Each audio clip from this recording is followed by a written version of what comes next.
The previous episode ended with us restoring a total BMW 6. We took it to the traffic police, passed the inspection, and registered it. The car is now registered to me, so we can start turning the BMW into a Volgatti. As you remember, we nearly completely disassembled the car and then put it back together from scratch. At this point, the guys insisted that we needed a special diagnostic check to verify the quality of the assembly and all the details. That's exactly what we did first.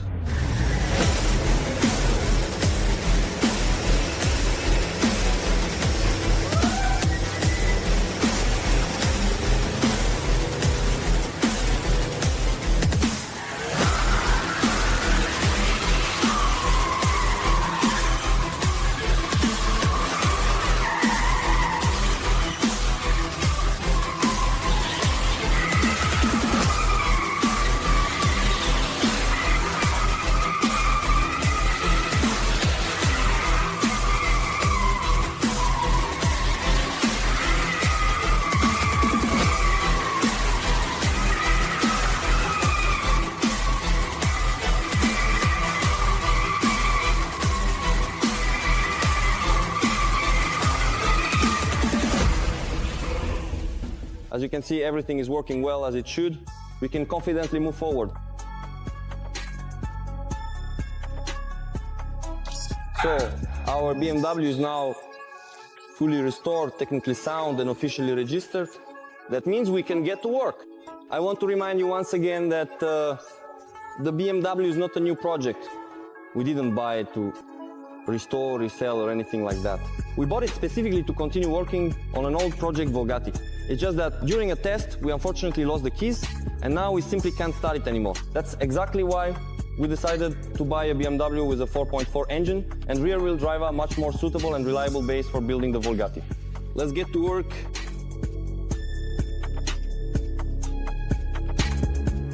We're starting to take the car apart. Wait.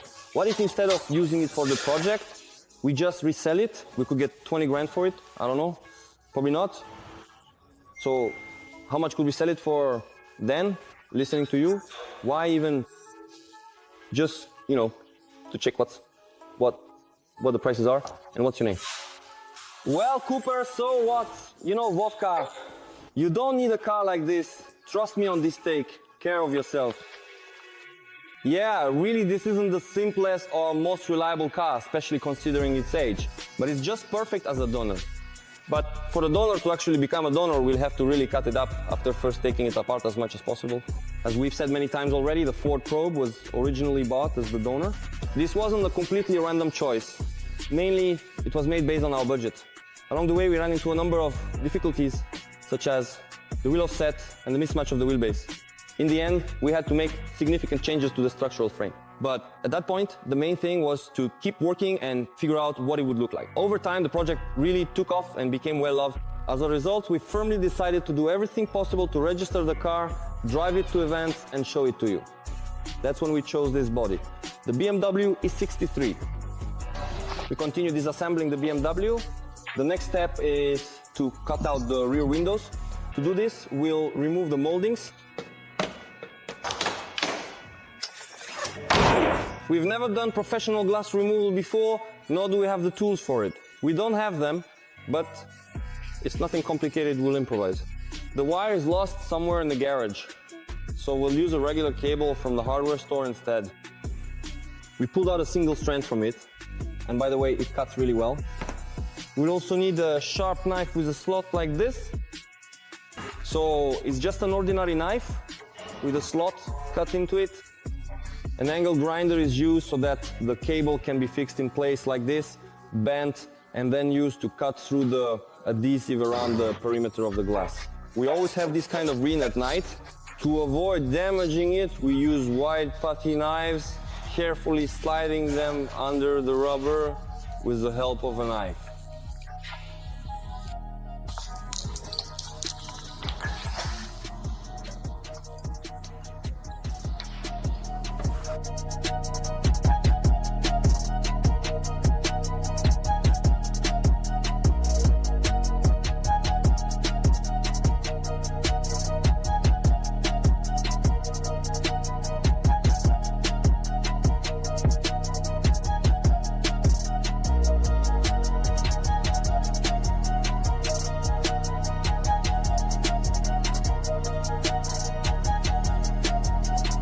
In the end, after 10 years of experience and 15 minutes of work, the glass has been cut, carefully removed and even kept intact without disassembly. Finally, we move on to the most interesting part. We need to figure out how much we'll have to cut the roof in order to do this properly. We've reached the home stretch. We take the finished, already shaped Bugatti shell, throw it onto the BMW, do a bit of fine-tuning with the file end, the project is done. You can congratulate us on that. Spoiler alert. That's exactly how it turned out. The only difficulty was that we couldn't find a file of the right size. It worked. The shell almost fit. That's it. The lavash line stays as is. Just need to shift it a bit here. The rear wheel isn't in the arch, but we'll sort that out. We'll move the rear axle, lengthen the drive shaft, and that's it. That's a success. But seriously, we take off the muffler, and slow we take off the muffler, sell the catalytic converter. Then we split the money 50-50. Then we cut. We're short by about half a meter here. The entire rear section up to the wheel arch. We cut all of this off, including the frame rails and everything, just like that. It's already clear that the standard BMW exhaust won't work for us at all, so we are removing it without hesitation, and later we'll make a custom one, but that's for the next episode. Now we need to carefully fit all the panels and see exactly how everything lines up, or in some cases doesn't. To do this, we molded a fiberglass hood using the shape of the old metal hood, which we had carefully fitted earlier while it was still on the Ford body. As a result, we got a lightweight, sturdy panel that will eventually become the full-fledged hood. Right now, it's just the upper part of it. We trimmed off all the excess and now we can start fitting it. We take it off the mold and put it on the BMW. Everything is as simple as possible and fits right into place.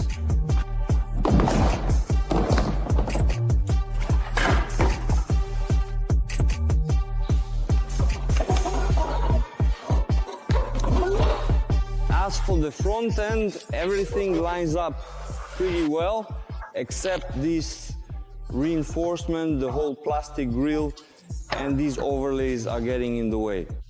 They don't really interfere with the technical parts, so we'll remove them to be able to fit the hood and figure out our next steps.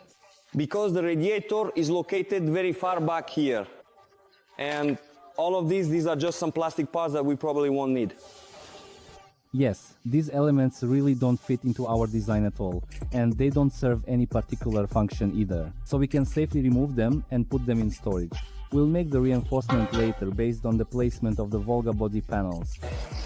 We've taken off the front reinforcement and the vents, so now we can start carefully fitting the Volga front end. Our shell actually fits the BMW body pretty well overall, but unfortunately we're still a bit short on length up to the windshield at this stage. Let me remind you that I desperately want to keep the original BMW windshield with its angle, since we still haven't learned how to make our own glass, and the front end here is a bit longer and the angle is different. So I'll mold the rear edge of the hood from the BMW hood, make it out of plastic, and then join it with this one, and it'll be perfect. That's it. And the fenders. With the fenders, everything is a bit simpler. The wheel sits in the arch, and the arch is just the way we need it. It's just a little short here, and the coolest thing is that this edge lines up with the BMW one, with the similar curve, which makes me really happy. The main thing is to keep this waterline straight so the front end doesn't dip down. Overall, the front part is definitely coming together really well. Now it's time to start fitting the rear section. First, we cut open the rear fenders in such a way as to preserve as much of the structural framework as possible. Here, everything is relatively simple and visually clear. We cut along the perimeter of the upper panel, remove it, and do the same on both sides. At the same time, we remove any interfering elements.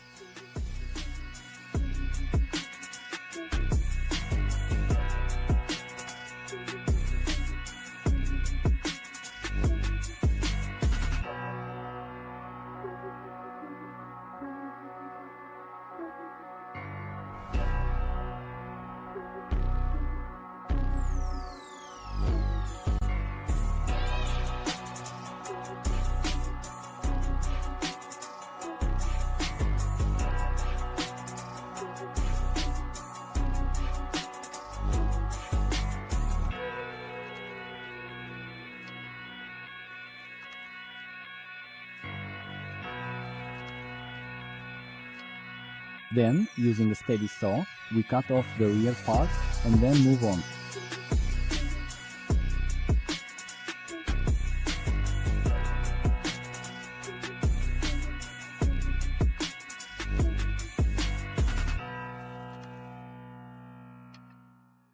Next, we remove the panoramic roof. We might need it for other projects. After that, we mark a new line and cut along it again. All of this is accompanied by dozens of fittings and adjustments which are left off camera. That's why many of our actions might seem illogical to you. But in reality, it's easier for us to cut the body several times than to weld some parts back on later. For convenience, we completely disassembled the interior once again. Looking ahead, I can say that everything is coming together just perfectly. It feels like the donor was made specifically for this project. Just a little more patience and you'll see what I mean. As a result, we figured out what size the windshield needs to be, so that the shape lines up with the roof. Then we cut off the tops of the pillars, which means now we need to make a new upper part for the windshield frame. That's exactly what Sanya's working on. Using a pipe bender, we give the profile the desired shape, try it in place, and adjust it again. And so, over and over again. In the end, we'll keep the original pillars, just slightly shortened, which means the shape of the windshield and side windows will be factory made, just a bit shorter, which is much easier than making the glass from scratch. We'll also keep the original ceiling rubber, the dashboard, and a bunch of other related parts, which will make our work 100 times easier down the line and accordingly speed up the completion of this project. In the end, it took Sanya only half a day to make the new frame, into which the old but shortened glass will fit perfectly. We put it in place, took some measurements, and marked the line where the future glass should end. We'll do exactly the same with the side windows. We're trimming the roof so that it fits well with the original pillars.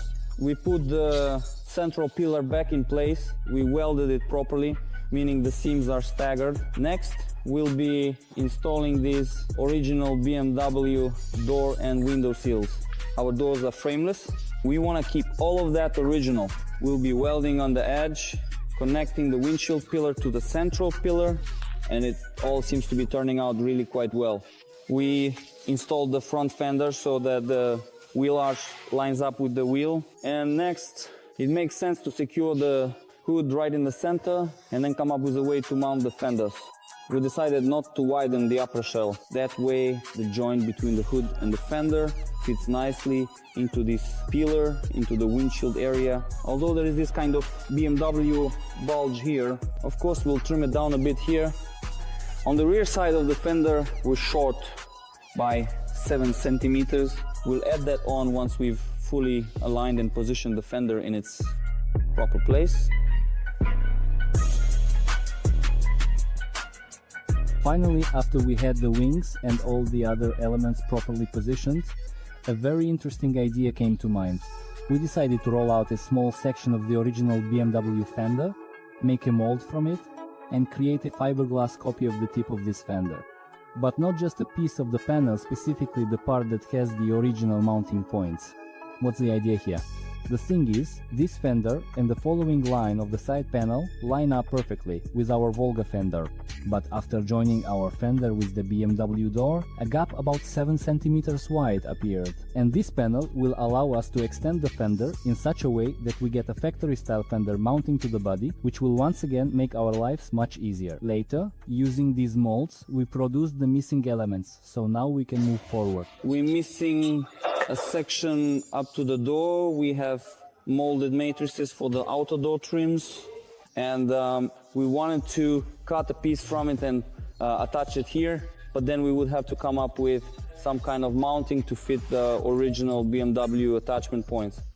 And then a good idea came to mind: why don't we make a mold from the BMW fender of the part we need with these matching mounting points? And it fits here perfectly. So later on we'll cut off this piece from the BMW and merge it with the Volga fender. We're cutting both the plastic trim and the mock-up as well. We rivet it together, putty it, and then we'll have mock-ups for making molds so we can produce fiberglass fenders without any putty. Now there's just one small thing left: carefully mark out the future joint area and using an angle grinder start the operation.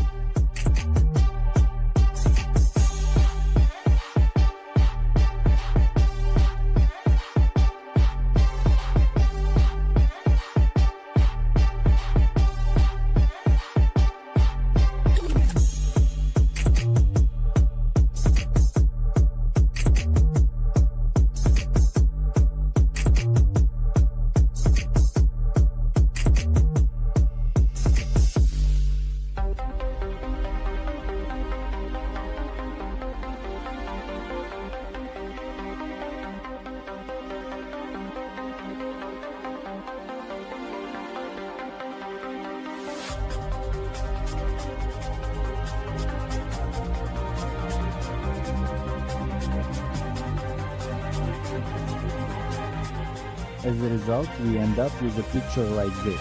And to be honest, we're really satisfied because everything is coming together just perfectly.